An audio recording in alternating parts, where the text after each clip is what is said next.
It was the Wednesday before Thanksgiving, and I was standing in the kitchen, my hands still stinging from the cold water. I could hear every burst of laughter from my husband's family in the living room.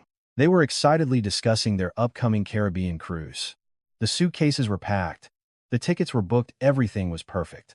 Except for one thing, there was no room for me.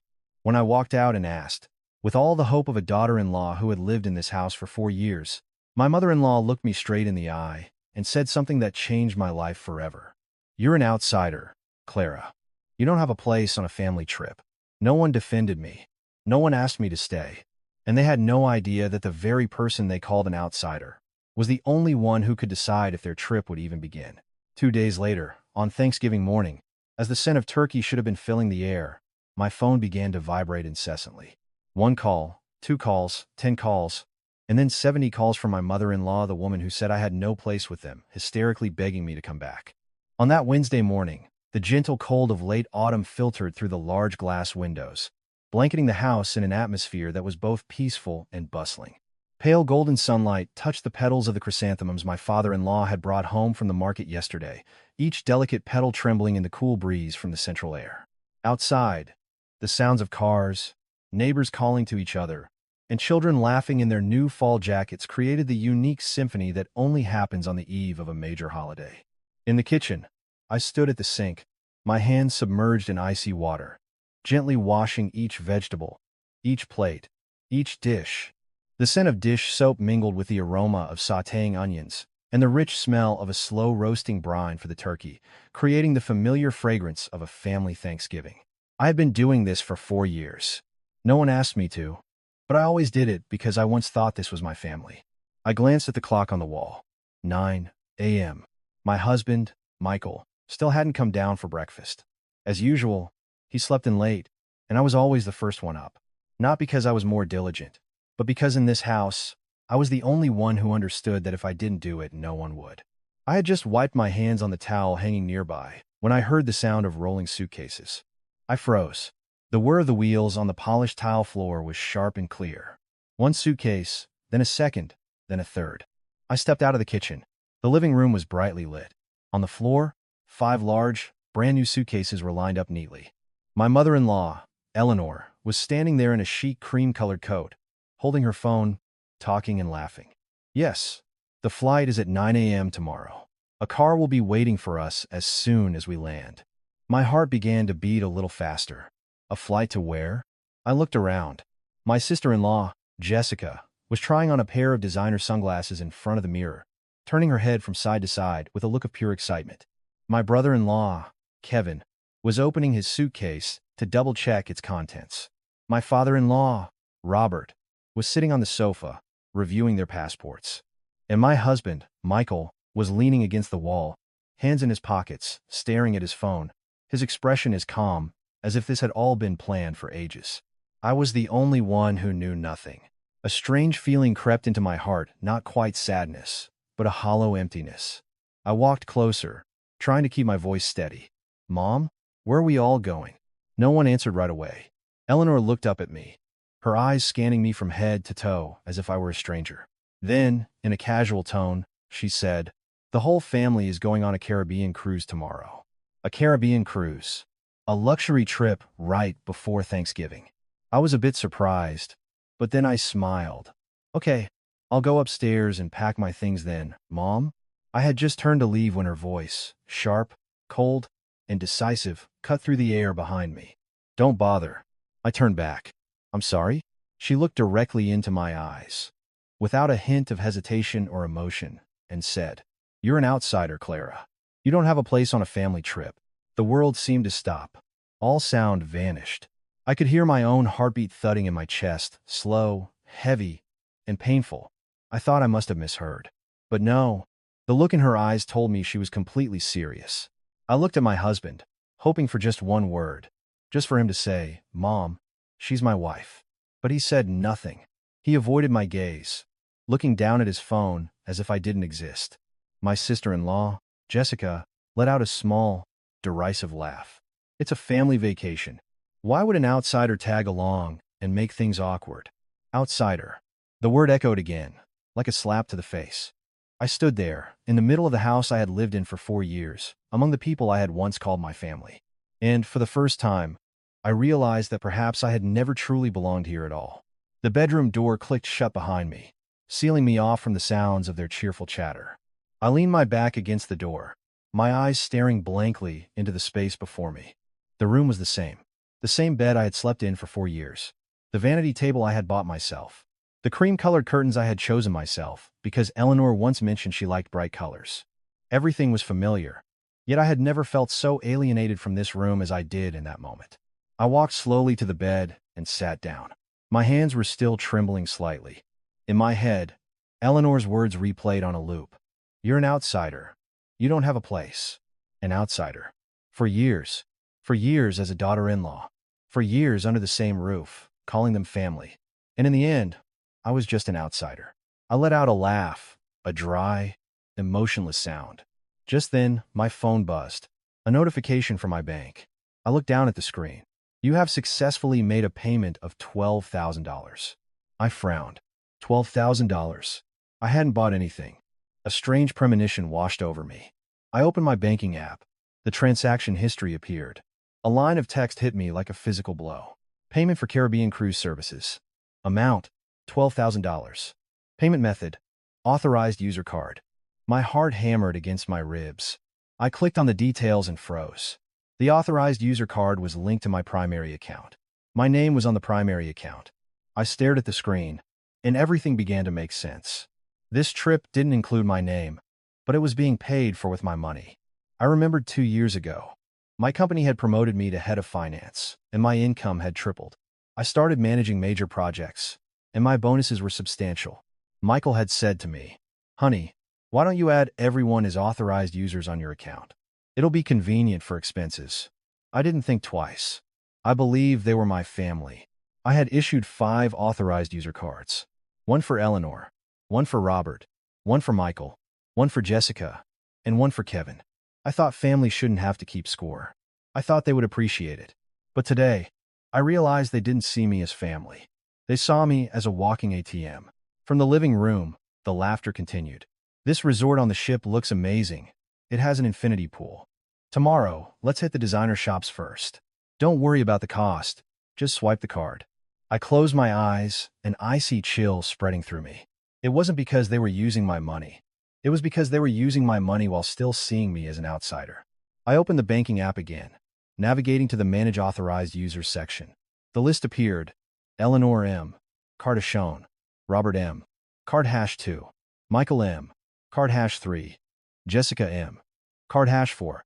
Kevin M. Card hash 5. The name of each person who had just told me I had no right to go with them was clearly displayed. My finger hovered over the screen. 1 second, 2 seconds, 3 seconds. A voice in my head spoke up.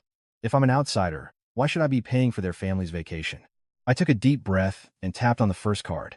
The screen presented 2 options. Temporarily lock card. Cancel card. I chose temporarily lock card. The app prompted. Are you sure you want to lock this card? Without hesitation, I pressed confirm. A notification popped up. Card has been successfully locked. My heart beat faster. Not from fear, but because for the first time, I was defending myself. I continued. Second card, locked. Third card, locked. Fifth card, locked. 5 cards. 5 people. No one could use my money anymore. I put my phone down. The emptiness in my chest was slowly replaced by a cold, calm resolve. Out there, they were still talking about their trip. They had no idea, none of them had any idea that the trip was not going to happen the way they thought. I stood up, opened the closet, and took down my own suitcase. This time, I was the one who was leaving.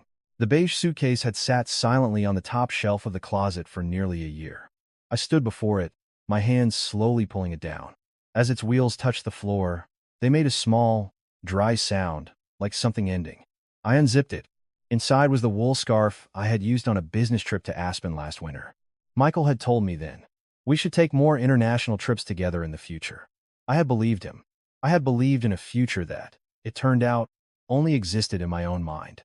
I began to fold my clothes. Not many, just enough for a few days. I didn't know how long I would be gone, only that I couldn't stay here another minute. From the living room, their voices carried clearly. Eleanor, Remember to bring the card. We'll be doing a lot of shopping over there. Don't worry, I have it. There's plenty of money on our daughter-in-law's card. Nothing to worry about. I stopped. A bitter smile formed on my lips. They still thought they could use my money. They had no idea it was all over. I zipped the suitcase shut. The sound was sharp and final, like a period at the end of a sentence. I looked around the room one last time. The bed I had slept in, the desk where I used to work, the wedding photo hanging on the wall. In the picture, Michael and I were smiling happily. At least, I thought we were happy then. I walked over to it, looking at my own face in the photo, a girl full of hope, trust, and love. I reached up, gently took the photo down, and placed it in a drawer. Not because I wanted to keep it, but because I didn't want to take anything that belonged to this place with me. I pulled my suitcase, opened the door, and walked out. Immediately, all eyes turned to me. No one spoke for a few seconds. Then my mother-in-law frowned. "What are you doing?" I looked at her, my voice so calm it surprised even me. "I'm going to my mom's house." She curled her lip. "Go ahead. No one's stopping you." My sister-in-law even added with a sneer, "Leaving early will free up some space in the house." My brother-in-law didn't even bother to look up from his phone. I turned to my husband. He looked at me, his eyes showing a flicker of hesitation. "Are you really leaving?" I nodded. "Yes." He was silent for a few seconds, then said, "Suit yourself." Just 2 words. Suit yourself. No, don't go, no questions, no concern. 4 years of marriage, ending with those 2 words. I nodded, not blaming him, because at that moment, I felt nothing. I pulled my suitcase across the living room, the wheels making a steady hum on the tile floor. No one stood up. No one stopped me. No one asked if I was okay. When I placed my hand on the doorknob, Eleanor suddenly spoke, her voice cold. "If you walk out that door, don't even think about coming back." I paused, but didn't turn around. I just said one word, "Okay," and walked out. The door clicked shut behind me. A soft click, but it was enough to close a chapter of my life. I stood in front of the house I once called home. Today, it was just a strange place. I pulled my suitcase and walked away, not looking back. Not because I was strong, but because I knew if I looked back, I wouldn't be able to leave. I walked out of the gate. No one knew that this decision would make them regret everything. In less than 24 hours. The next morning, Thanksgiving Day, O'Hare International Airport was a sea of people. Long lines of travelers with suitcases snaked through the terminal. The sound of flight announcements mingling with the excited chatter of families heading out for the holiday. The air was filled with anticipation, excitement, and joy. My husband's family was no exception. Eleanor was wearing a brand new coat, her hair perfectly styled from the day before. She walked with an air of confidence, pulling a glossy red suitcase. Jessica was taking selfies as she walked, posting them to social media with the caption, "Thanksgiving getaway with the family." A perfect start to the holidays. Michael walked behind them, phone in hand, occasionally glancing up at the flight information board. None of them mentioned me. None of them cared that I had left the night before. To them, perhaps I was just someone who was nice to have around, but not essential. They approached the check-in counter. The airline agent smiled professionally. "Good morning. May I see your tickets, please? And we'll need to process the payment for the excess baggage fees." Eleanor opened her purse and took out the familiar card. The authorized user card with her name on it. The card she had used for 2 years without ever thinking about who was actually paying the bill. She handed the card to the agent. The agent took it and swiped. 1 second, 2 seconds. Beep. The agent paused. "I'm sorry, ma'am, but this card isn't going through." Eleanor frowned. "Try it again." The agent nodded and swiped it once more. Beep. The same result. "Ma'am, the payment was declined." The atmosphere began to shift. Jessica stepped forward. "Here, use mine." She pulled out her card and handed it to the agent. Beep. Declined. The smile vanished from Jessica's face. Kevin spoke up, his voice tinged with annoyance. "Give it here. My card has money on it." He handed over his card. Beep. Declined. Robert, my father-in-law, started to look worried. "Try Michael's card." My husband took out his wallet and gave his card to the agent. Beep. Declined. This time, no one said a word. The air grew heavy. Eleanor was getting flustered. "How can that be? There's money in the account." The agent maintained her polite tone. "I'm sorry. The system is showing that the cards have been locked." "Locked?" Eleanor repeated, her voice starting to tremble. "That's impossible." "Mom, call the bank," Jessica said quickly. Eleanor immediately grabbed her phone and dialed. After a few minutes, she turned back to the agent, her face pale.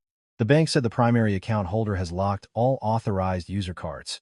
The entire family stood frozen as the truth began to dawn on them. All the cards they held were merely authorized user cards, linked to a primary account. In my name. Michael was the first to understand fully. He took out his phone and called me. On the other end, my phone lay silently on a table. The screen lit up, Michael calling. I looked at it and didn't answer. At the airport, for the first time in years, his family understood what it felt like to not have me. My phone buzzed for the third time, its screen glowing in the quiet room of my mother's house. The caller ID now read, Eleanor. I looked at it and didn't answer. I was sitting on my childhood bed, in the room where I grew up, where everything was just as I had left it. The pale blue curtains my mother had never changed. The small wooden desk still in the corner. The atmosphere here was so peaceful, a stark contrast to the chaos unfolding at the airport. The phone stopped ringing. Then a second later, it rang again. The fourth time, the fifth, the sixth. I stared at the screen. In my mind, an image of Eleanor appeared. The woman who, just yesterday, had looked at me with cold eyes and told me I had no place with her family. That woman was now calling me relentlessly. A strange feeling surfaced. Not satisfaction, not joy, but a hollow emptiness. The phone stopped, and a text message appeared. Eleanor, what did you do? Why are all the cards locked? I looked at the words. No inquiry about my well-being. No concern, no apology. Just a question, dripping with annoyance. I put the phone down, not replying. Less than 10 seconds later, another message. Eleanor, unlock them right now. The whole family is at the airport. I let out a soft, silent laugh. So, she only needed me when she needed my money, not when I needed to be treated with respect. The phone rang again. This time, it was Michael. I looked at his name, and my heart tightened. 4 years. No matter what, he was the man I once loved. I hesitated for a few seconds, then answered. His voice was rushed. Clara, where are you? I paused. At my mom's. He exhaled sharply. Why did you lock the cards? Not. Are you okay? Not. Did you get home safely? But, why did you lock the cards? I closed my eyes, a dull ache spreading through my chest. I asked back, my voice calm. Do you remember what your mother said to me yesterday? He was silent. I continued. She said I was an outsider. And since I'm an outsider, I paused, taking a deep breath. I figured outsiders shouldn't be paying for things. On the other end, he said nothing. I could hear the background noise of the airport, people talking, announcements over the PA system, and his heavy silence, a silence that was deafening. A few seconds later, he said, his voice lower, just unlock the cards, Clara. It wasn't a plea. It wasn't an apology. It was a command, as if it was my duty to do so. I asked, why? He couldn't answer, because he knew he had no right to demand it. Behind him, I could hear Eleanor's voice. What did she say? Is she unlocking them? Her voice no longer held the arrogance of yesterday, only anxiety and fear. I realized something. For the first time, they needed me. Not because I was their daughter-in-law, but because I was the only one who could decide if they were moving forward or turning back. I opened my eyes and looked out the window. The late autumn sky was clear and peaceful, a world away from the turmoil on the other end of the line. I said one thing, gently but firmly. I'll think about it, and hung up. The phone rang again. The 7th time, the 8th, the 9th. But this time, I didn't answer. They didn't know that this was only the beginning, and that tonight, on Thanksgiving Eve, my mother-in-law would call me 70 times in a panic. The airport was still bustling. Suitcases continued to roll across the floor, laughter echoed, and families were still happily taking photos before their flights. But in a corner near the check-in counters, my husband's family stood motionless, as if cordoned off from the surrounding festivity. Eleanor held her phone, the screen still showing the call I had just ended. She stared at it, as if looking longer would change something. What did she say? Jessica asked, her voice laced with impatience. Eleanor swallowed hard. She said she'll think about it. Think about it? Jessica nearly shouted. What is there to think about right now? Kevin, my brother-in-law, kicked the wheel of his suitcase in frustration. She's doing this on purpose. My father-in-law, Robert, sat down on a nearby bench and sighed heavily. And my husband, Michael, stood silently, his gaze fixed on nothing, as if for the first time, he was realizing that things were no longer under his control. The airline agent approached them again, her tone polite but firm. "I'm sorry, but if you're unable to pay the associated fees, we cannot complete the check-in process for your flight." A gentle statement, but it extinguished their last glimmer of hope. Jessica turned to her mother. "Mom, do you have any other cards?" Eleanor shook her head. "No. They're all authorized user cards." The air grew thick. For the first time in years, they were confronted with a truth they had never wanted to face. That all the comforts they enjoyed, all the shopping sprees, all the times they had confidently swiped a card without looking at the balance, didn't actually belong to them. It belonged to me. Jessica turned to Michael, her tone sharp. "Call her again." He shook his head. "She's not picking up." "Then, keep calling." He looked down at his phone. The screen was dark. No new calls, no new messages. Just silence. A silence he had never felt so acutely before. In the distance, the boarding announcement came over the loudspeaker. "Final call for Flight 815 to the Caribbean. Now boarding at Gate C26. Each word was a reminder. That flight was leaving, but without them. Eleanor looked towards the boarding gate, her eyes filled with regret, disappointment, and fear. She turned to Michael. "Can't you transfer money from your account?" He was quiet for a moment, then said softly, "I don't have enough." The air seemed to freeze. Jessica's eyes widened. "Not enough? What are you talking about?" He didn't answer, because he knew his own income was only enough for his personal expenses. For a long time now, all major family costs had been covered by me. But they had never realized it or had never wanted to admit it. The final boarding call echoed through the terminal. A flight attendant walked over. "Excuse me, are you proceeding with the flight?" No one answered, because they all knew the answer. No, they couldn't go. Not because they didn't want to, but because they couldn't afford to. Eleanor slowly sank into a chair, her hand clutching the useless piece of plastic. For the first time, her eyes held no arrogance, only helplessness. Michael looked towards the gate as the last passengers boarded. One by one, none of them looking back, just as he hadn't looked back when I had left yesterday. A few minutes later, the gate closed. Their final chance was gone. Jessica suddenly spoke, her voice trembling. "What do we do now?" No one answered, because for the first time, they didn't know what to do without me. Finally, Michael said, his voice hoarse, "Let's go home." 2 simple words, but they felt immensely heavy. They pulled their suitcases and walked away. The excitement was gone. The smiles were gone. There was only silence and the feeling that everything had changed. They didn't know that this was just the beginning, because tonight, on Thanksgiving Eve, my mother-in-law would call me 70 times in a panic. The car pulled up to the house around noon. No one had said a word on the drive back from the airport. There was no more talk of luxury suites, no laughter about shopping plans, no excitement for a holiday trip, just a heavy, oppressive silence. Michael was the first to get out. He opened the trunk and pulled out a suitcase. The sound of its wheels on the concrete driveway was dry and hollow. Eleanor got out last. She stood before the front door for a few seconds, as if she couldn't believe she was back here at a time when she was supposed to be in another country. Jessica sighed, her voice full of frustration. "What a disaster." No one replied. Michael unlocked the door. As they stepped inside, they found the house was the same, clean, tidy, but something was missing. My presents. My slippers weren't by the door. The handbag I usually left on the armchair was gone. The familiar scent of my fabric softener on the curtains had faded. Everything felt strangely foreign. Eleanor walked into the living room, her gaze drifting unconsciously towards the kitchen, to the place where, for 4 years, someone had stood every morning, cooking, cleaning, and taking care of the entire family. But today, the kitchen was cold and dark.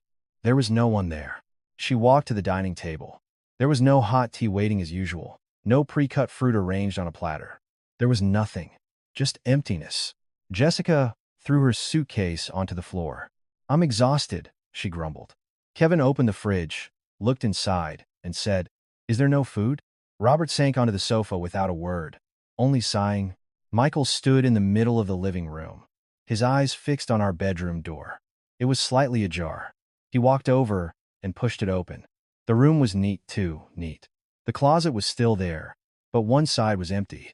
My clothes were gone. The vanity table was still there, but my familiar cosmetics and perfumes had vanished. leaving only an empty space. He stood there, motionless. It was as if, for the first time, he truly understood. I had left, not just for a few days, but out of his life. In the living room, Eleanor looked around, her eyes landing on the corner where I always put my work bag. It was empty. A sense of unease rose within her. She turned to Michael. Did she take all her things? He didn't answer, just stood there. His silence was the clearest answer. Eleanor slowly sat down, her hand on her chest, her breathing becoming heavy. For the first time, a thought entered her mind. Maybe this time, I wasn't coming back. The atmosphere in the house became suffocating. No one spoke. No one knew what to say. Because for the first time, they realized the person they had always treated as an outsider was the very person who held their family together. And now that I was gone, the house was just an empty shell. But they still didn't know. The thing that would send Eleanor into a true panic would happen tonight, when she looked at her phone and realized that it wasn't just a vacation that was canceled, but something far more important had slipped from her grasp. The afternoon of Thanksgiving Eve passed in a heavy haze. The house, usually so boisterous on the eve of a holiday, was now sunk in an uncomfortable silence. There was no laughter, no lively conversation, no familiar aroma of cooking wafting from the kitchen. Only the low murmur of a television that no one was actually watching. Eleanor sat on the sofa, her phone on her lap. She had called me a few more times throughout the afternoon. I hadn't answered. She was losing her patience. "This girl is unbelievable," she muttered, her voice still trying to cling to its familiar tone of indignation, as if she still believed she had the right to be angry. Jessica, scrolling through her phone beside her, said dismissively, "She's probably just throwing a tantrum. Just leave her be, Mom. She'll come back on her own in a few days." Eleanor nodded. "You're right. Where else would she go for long?" A statement full of confidence, as if she truly believed I had no other choice but to return. But just then, her phone buzzed. A text from the bank. She opened it and froze. "Your authorized user account is currently inactive." She frowned and opened her banking app. She logged in. The screen displayed a balance. Her hand began to tremble. "What is this?" Jessica looked over. "What's wrong, Mom?" Eleanor showed her the phone. "There's no money in the account." Jessica frowned. "How is that possible? You use it all the time." Eleanor swallowed. "This is the authorized user account." The room fell silent. It was a truth they had always known but never truly confronted. The money in the account wasn't theirs. It was mine. Robert spoke up slowly. "Try making a transfer." Eleanor immediately tried. She entered an amount and pressed confirm. The screen displayed an error message. "Transaction cannot be processed." She tried again. Same result. She couldn't transfer, couldn't withdraw, couldn't do anything. The card in her hand was now just a useless piece of plastic. A feeling of fear began to creep into her heart. It was no longer annoyance, no longer anger, but pure fear. For the first time, she realized a terrifying truth. Everything she thought was hers had, in fact, never belonged to her. She turned to Michael, her voice starting to shake. "Michael, call her again." He sat motionless, his phone still on the table. He had called me several times that day. I hadn't answered once. He picked up the phone and stared at the screen. My name was still there, but the distance between us had never felt so vast. He pressed call. On my end, my phone buzzed. I looked at it and didn't answer. A minute passed, then 2, then 3. He lowered the phone and shook his head. Eleanor felt her heart pound, a sensation she had never experienced before, the feeling of losing control. She grabbed her own phone and called me herself. Once, no answer. Twice, no answer. 3 times, no answer. She started to panic. Why isn't she picking up? No one replied, because they all knew the answer. It wasn't that I couldn't hear it. It was that I didn't want to. Eleanor clutched her phone. For the first time in years, she felt she was no longer in a position of power. The person she had belittled, the person she had called an outsider, was now the only one who held the power to decide the fate of this family. And tonight, on Thanksgiving Eve, she would call me not once, not 10 times, but 70 times in desperation.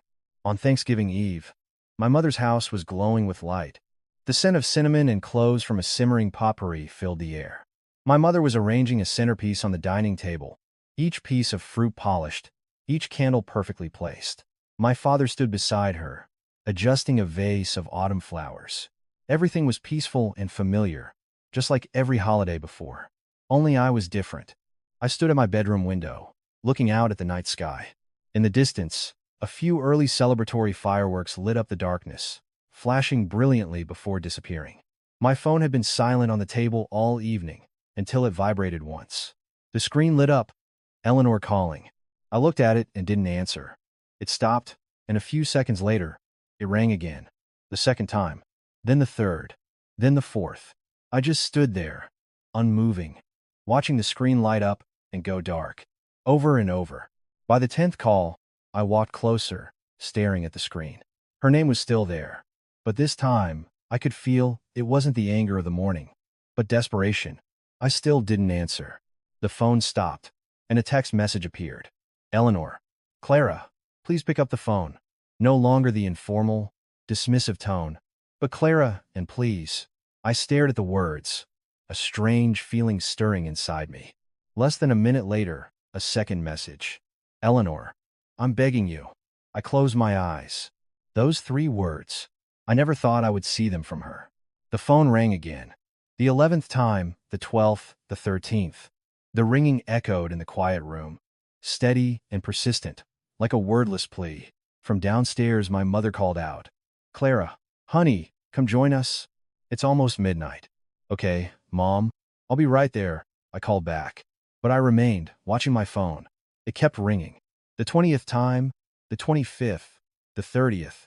With each ring, a little more of her pride shattered. With each ring, she was forced to confront the reality that the person she had looked down on was now the person she needed most. I imagined her sitting in her living room. The lights are on, but there's no holiday atmosphere. No laughter, no joy. Just her and the phone in her hand, waiting, hoping, fearing. The phone rang for the 40th time, the 50th, the 60th. Outside, the neighborhood fireworks began in earnest, illuminating the sky in a blaze of color. People began the countdown. 10, 9, 8. The voices echoed from the surrounding houses. I looked at my phone. It rang for the 65th time. 7, 6, the 66th, 5, the 67th, 4, the 68th, 3, 2, the 69th. My phone rang for the 70th time. 1. Happy Thanksgiving. A cascade of fireworks exploded across the sky. The moment had arrived. A new day, a new beginning. And for the first time, Eleanor entered the holiday in fear. Because she knew the person she thought would always be there might never come back. The phone stopped ringing. The screen went dark, and the room fell silent. I stood there, staring at the black screen, knowing that from this moment on, nothing would ever be the same. The fireworks continued to burst across the sky, their multicolored light reflecting through the window, casting a flickering, beautiful, yet melancholic glow across the room. My phone lay still on the table. It had stopped ringing. After the 70th call, she had finally stopped. I didn't know if it was because she had given up or because she no longer had the strength to call again. I stood there, staring at the dark screen, the anger from yesterday replaced by a vast emptiness. An emptiness I didn't know how to fill. I picked up the phone and opened the call log. 70 missed calls. All from one person. The person who had told me I had no place with her family. The person who had called me an outsider. I took a deep breath, my finger hovering over her name. I don't know why, but this time I called back. The phone rang. 1 second, 2 seconds, 3. The call was answered almost instantly. Her voice came through, trembling and rushed. Hello? Clara? Hello? I was silent for a moment, then said, yes, just one word. But on the other end, she broke down crying. Not loud sobs, but choked, muffled cries. The sound of someone trying desperately to hold it together, but failing. You answered. I stood still, my hand gripping the phone tightly. In 4 years, I had never heard her cry. Never heard her voice so weak. She had always been the strong one, the one who gave orders, the one who decided everything. But not anymore. She spoke through her sobs, her words fragmented. Please, come home, Clara. I closed my eyes. A simple request, but it carried so much weight. I asked, to do what? She was silent for a few seconds, then said, her voice softer, the house, it's not a home without you. My heart ached. I said nothing. She continued, I'm so sorry. Those 3 words. I had waited 4 years to hear them, but I never thought I actually would. She went on, her voice shaking. I never should have said you were an outsider. You're not an outsider. You're— She paused, as if the words were too difficult to say. You're my daughter-in-law.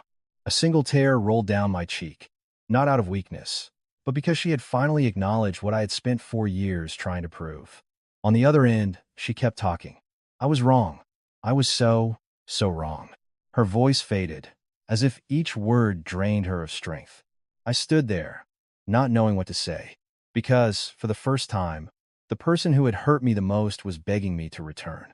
Outside, the fireworks continued. A new day had begun, and in that moment, I knew my next decision would change everything. After she said, "I'm so sorry," a silence fell between us.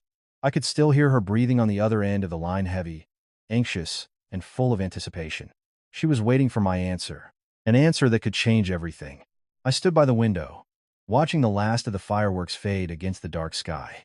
Each flash of light, bright and then gone, was like a memory in my heart the days I had tried so hard to be a good daughter-in-law, only to never be acknowledged.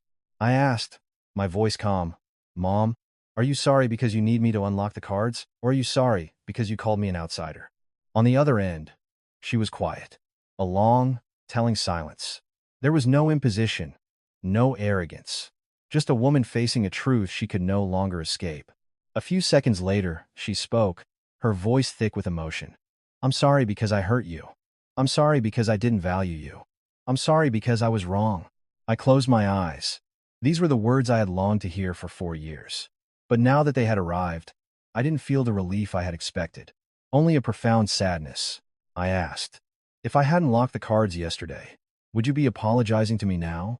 She didn't answer right away, and that silence gave me my answer. I took a deep breath and said, "I'll come back." On the other end, her voice was instant, filled with hope. "Really, Clara?" "But," I continued, "not for things to go back to the way they were." She fell silent. I spoke slowly, each word clear. "I'm coming back, not because I can't live without this family, but because I want this family to learn how to respect me." On the other end, I heard her swallow hard. She knew I was no longer the silent, submissive daughter-in-law I used to be. I continued, "I have one condition." She replied immediately, "Anything, Clara." I agree. No hesitation, no commands, only a plea. I said, "From now on," I paused for a second, "I am not an outsider. If I am a member of this family, then I must be treated with the respect a family member deserves." I went on, "No more belittling words, no more decisions that exclude me, no more treating my money as your entitlement." On the other end, I heard her start to cry again, not loud sobs, but the quiet weeping of someone who finally understood. She said, her voice trembling, "I agree. I promise.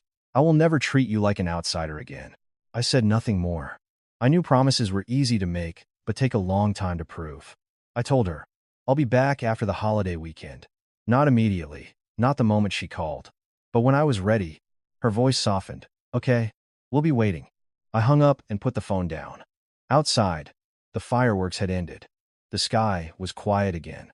A new day, a new year of life, had begun. And for the first time in 4 years, I no longer felt like an outsider.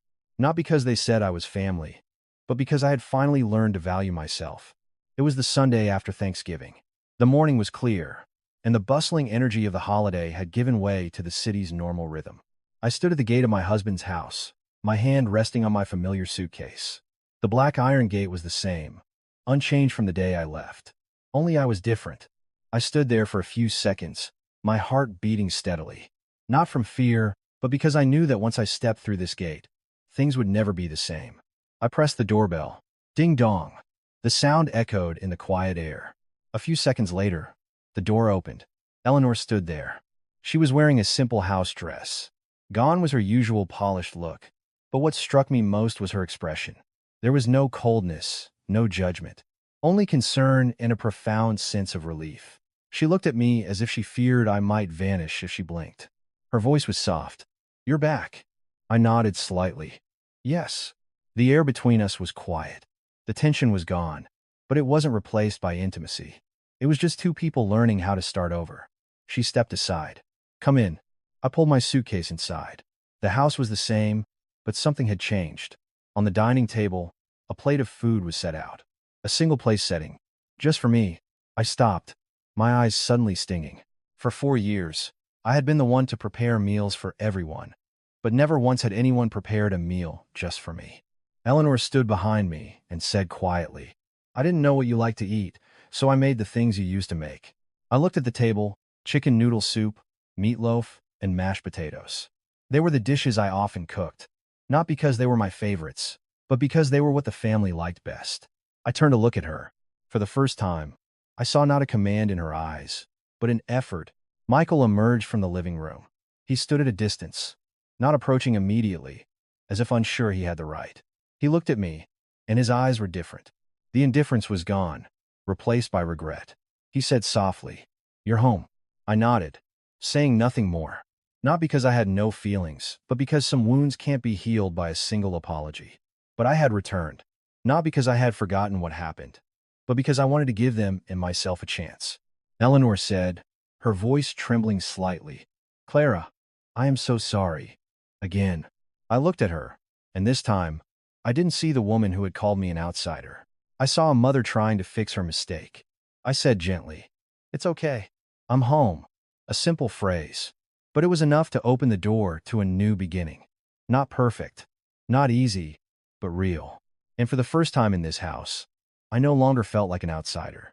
A month later, at Christmas, the family hosted their annual holiday dinner for extended relatives. The house was more crowded than usual, filled with the sounds of laughter and conversation. Aunts, uncles, and cousins arrived one by one, bringing gifts, desserts, and the usual questions. I was in the kitchen, out of old habit, a knife in my hand, slowly slicing fruit to arrange on a platter. The conversations from the living room drifted in, every word clear. "So, no big trip for you guys this year? I thought I heard you were going on a cruise. What happened?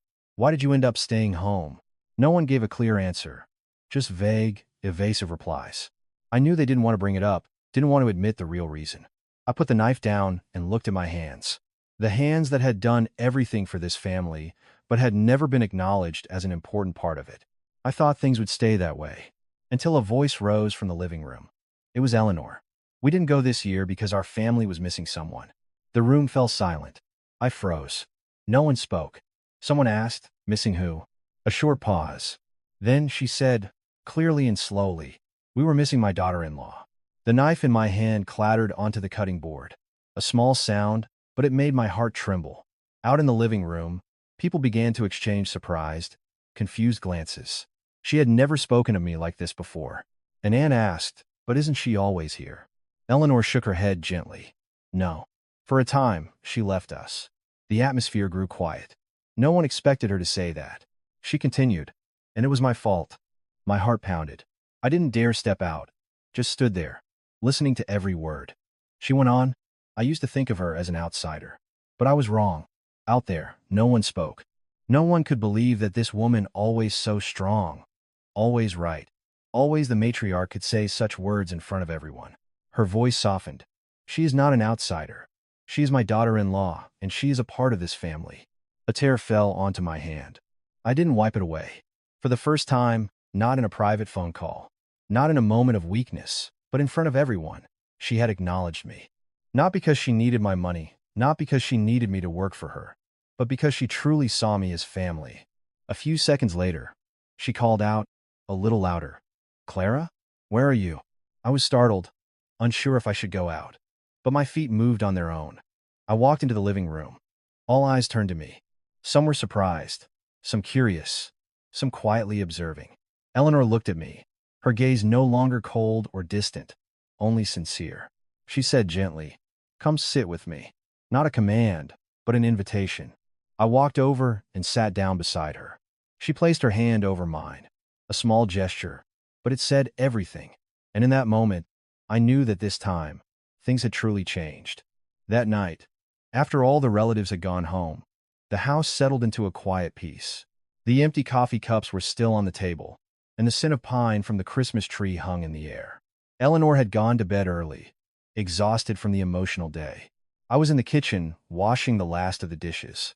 The running water was a familiar sound, but this time, it didn't feel lonely. I heard footsteps behind me. I knew it was Michael. He stood there for a few seconds without speaking, as if he had been thinking about what to say for a long time. Finally, he spoke, his voice low. "I'm sorry." I stopped my hands but didn't turn around. Not because I was angry, but because I didn't know what this apology meant anymore. He continued, "I'm sorry for not protecting you." The warm water ran over my hands, but my heart felt a chill. 4 years. For 4 long years. I had waited for him to say that, but he never had. I turned off the faucet, dried my hands, and turned to face him. He stood there, his usual confidence gone, the indifferent silence replaced by a man filled with regret. His voice was hoarse. "The day you left with your suitcase, I wanted to stop you." I looked at him, saying nothing. He gave a sad smile.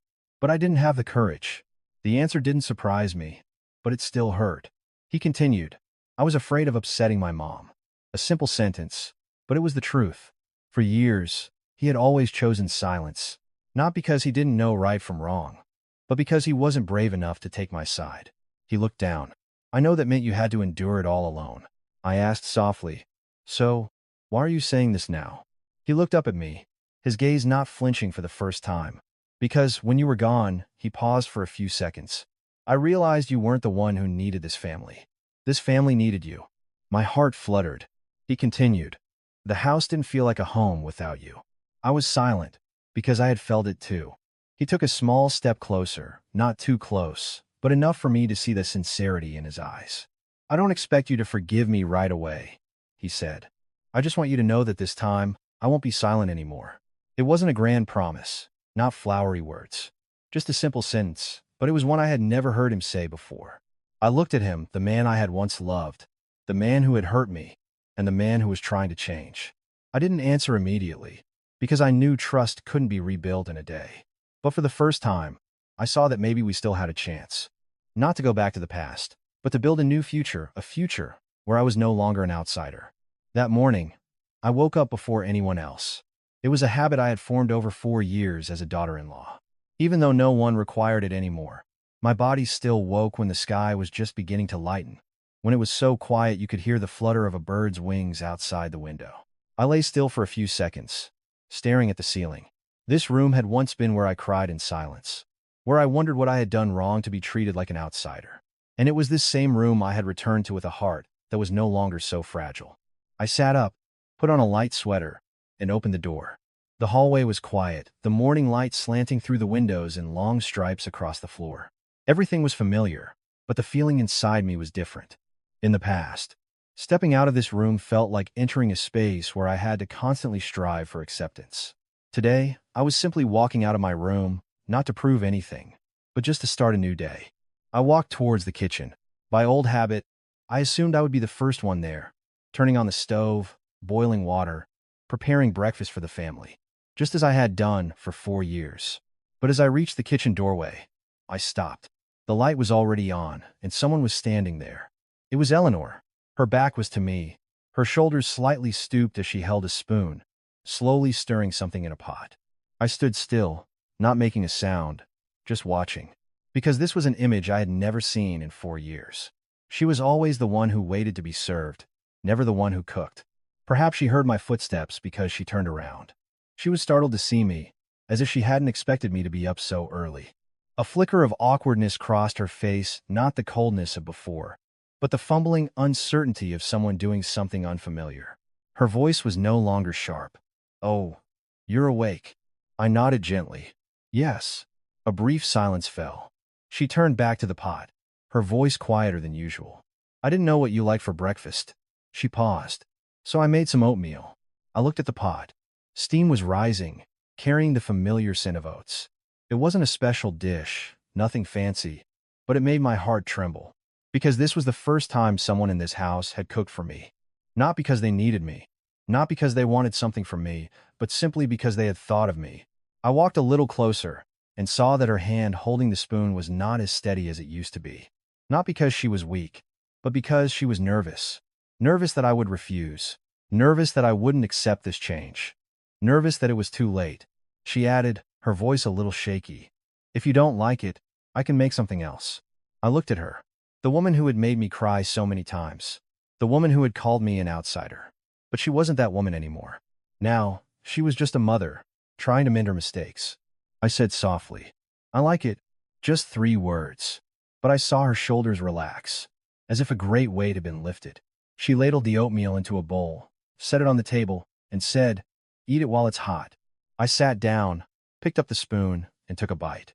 It wasn't the best oatmeal I'd ever had, but it was the most moving, because it contained not just oats but also change. I looked up at her, and for the first time in a very long time, I smiled at her. Not a forced smile, but a real one. And in that moment, I knew that things had truly changed not just in her, but in me too. In the days that followed, life gradually returned to normal. Or at least, it appeared that way on the surface. I still went to work each morning, came home each evening, and lived in that familiar house. But deep down, I knew nothing was the same. The feeling of having to fight for acceptance was gone. The need to watch every word, every action, to avoid displeasing someone, had vanished. But I also knew that one apology couldn't erase 4 years of hurt. A few kind gestures couldn't instantly mend cracks that had existed for so long. Trust takes time, and I was still waiting to see if this change was real or just temporary. Until one afternoon. An afternoon I will never forget. It was a Sunday, and I was in the living room reviewing some work documents. The afternoon sun slanted through the window, casting long shadows on the floor. The house was quiet, save for the gentle whir of the ceiling fan. The doorbell rang, and my sister-in-law, Jessica, walked in. She was the same as ever, the same confident posture, the same slightly judgmental look in her eyes whenever she looked at me. She sat down, glanced at me, then turned to Eleanor. Mom, I heard she was back. She didn't use my name. Just she, like she always had. I said nothing, continuing to look at my papers. Eleanor said quietly, yes, Clara is back. Jessica let out a small, sarcastic laugh. I thought she'd thrown a tantrum and left for good. I remained silent. Not because I didn't hear her, but because I no longer had the desire to argue. I used to try to explain, to defend myself, but now I no longer felt the need. She continued, looking directly at me. Honestly, when a woman gets married, she needs to know how to sacrifice. You can't just run back to your mother over every little thing. It was a familiar line, one I had heard many times before, one to which I had always responded with silence. I thought this time would be the same. Everyone would be quiet. No one would say a word. No one would take my side. But just then, a voice cut in. Jessica. It was my husband's voice. Just one word, but it was enough to silence the room. I looked up at him. He was standing at the entrance to the living room, his gaze steady, no longer evasive or hesitant. He walked in, looked at his sister, and said clearly, she has no obligation to sacrifice anything. The air grew tense. Jessica frowned. What did you just say? He didn't back down. I said, she is my wife. He paused for a second. Not the hired help. My heart pounded. This was the first time he had ever said something like that. In the past, whenever comments like this were made, he would always be silent, always walk away, always leave me to face it alone. But today, he was not silent. Jessica scoffed. Are you defending her? He looked straight at her. I'm not defending her. I'm telling the truth. No one said anything else. The room fell quiet. I looked at him, the man I once thought would never change. The man who had once stood by silently while I was being hurt. But today, he had stepped forward. Not because he was forced to, but because he chose to. Eleanor sat there, saying nothing, but I saw her look from him to me, her eyes thoughtful. Finally, Jessica stood up. Without another word, she left. The door closed behind her, and the room was quiet again. Michael turned to look at me. He didn't say anything. He didn't need to, because his actions had said it all. And in that moment, I knew. This time, he really wasn't silent anymore. Time passed more quickly than I realized. It had been nearly a year since that fateful Wednesday before Thanksgiving, the day I stood in the living room and heard my own mother-in-law declare that I was an outsider with no right to join the family. 1 year. Not a long time, but long enough to change so much. And today, it was the Wednesday before Thanksgiving again. The house was lit up, chrysanthemums were in a vase in the corner, and suitcases were being pulled from the storage closet. Everything looked exactly as it had a year ago, except for one thing. This time, no one was hiding anything from me. I was standing in the kitchen, drying my hands after washing a bowl of fruit, when I heard the sound of suitcase wheels on the floor. The sound made my heart flutter, An old memory resurfaced a year ago. This very sound had made me realize I didn't belong.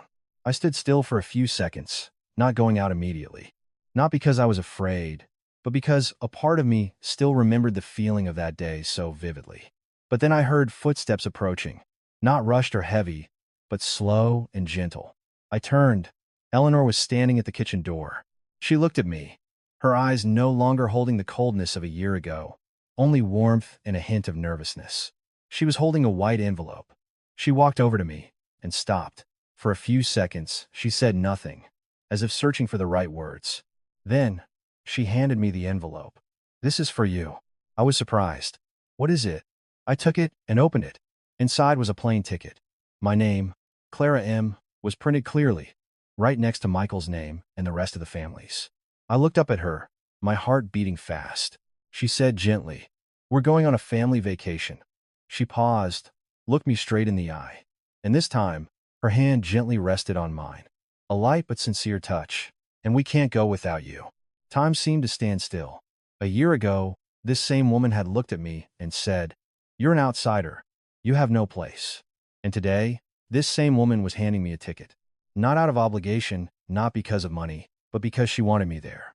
As a member of the family, her voice trembled slightly as she continued. "Last year, I was wrong. I don't want to repeat that mistake ever again." I said nothing. Not because I had nothing to say, but because a lump had formed in my throat. She went on, "A family has to have everyone. And you, Clara, are a part of this family." A tear fell onto the ticket in my hand. Not a tear of pain, but a tear of final, true acceptance. Not through empty words, but through action. Behind her, Michael was standing there. He said nothing, just looked at me, his eyes full of hope. No pressure, no demands, just waiting. I looked at the ticket one more time, then back at Eleanor. And for the first time in a long time, I took her hand in mine. Not because I needed her acceptance anymore, but because I knew that this time, she truly saw me as family. On that Wednesday evening, before Thanksgiving, I stood alone at my bedroom window. Outside, lights from the surrounding houses twinkled, signaling the end of another year. The air was crisp with the chill of late autumn, but my heart no longer felt as cold as it had a year ago. I held the plain ticket in my hand. The ticket with my name on it, not as an obligatory companion, not as the person footing the bill, but as a member of the family. I remembered Thanksgiving Eve last year, in this same room, at this same window. But then, I had stood alone with 70 missed calls from my mother-in-law. My heart broken and desperate, having to remind myself that I deserved respect. 1 year. Just 1 year. But I had gone from being an outsider to being someone they couldn't be without. Not because I changed to be accepted, but because I had learned to no longer accept being disrespected. There was a soft knock on the door. I turned. Eleanor was there. She didn't come in right away, just stood in the doorway, as if still afraid I might leave at any moment. She said gently, "You're still awake?" I shook my head. "Not yet."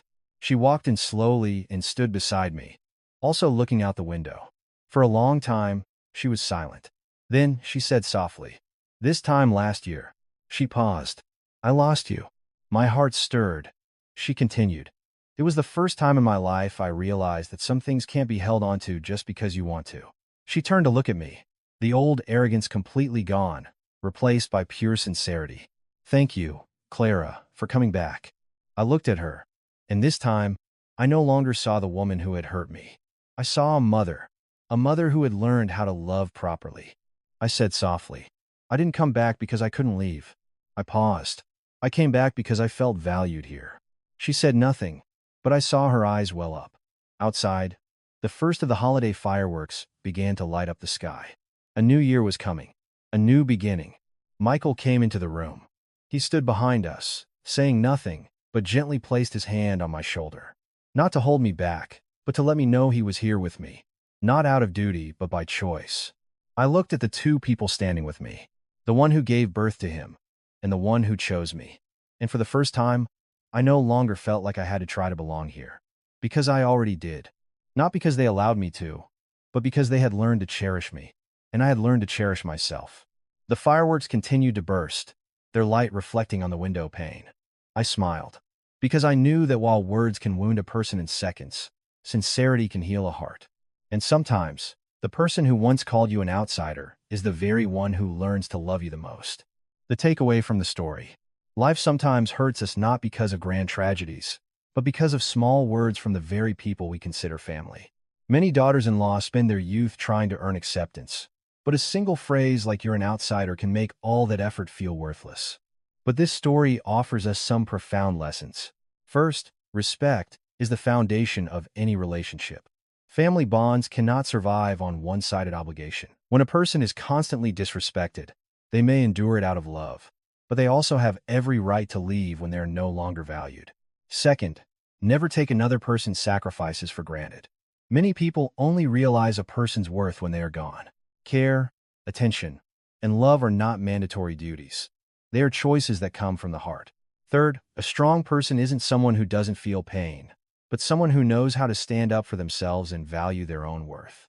When you know your value, others will learn to see you with different eyes. And finally, the most beautiful thing in life is when people learn to change, learn to apologize, and learn how to love correctly before it's too late. If this story touched your heart, please take a moment to like this video to help spread meaningful stories about family and life. Leave a comment to share your thoughts. Do you think the daughter-in-law was right to go back? Share this video so that more people can recognize the value of respect within a family. And don't forget to subscribe so you won't miss our deep, moving, and insightful stories every day. Thank you for listening.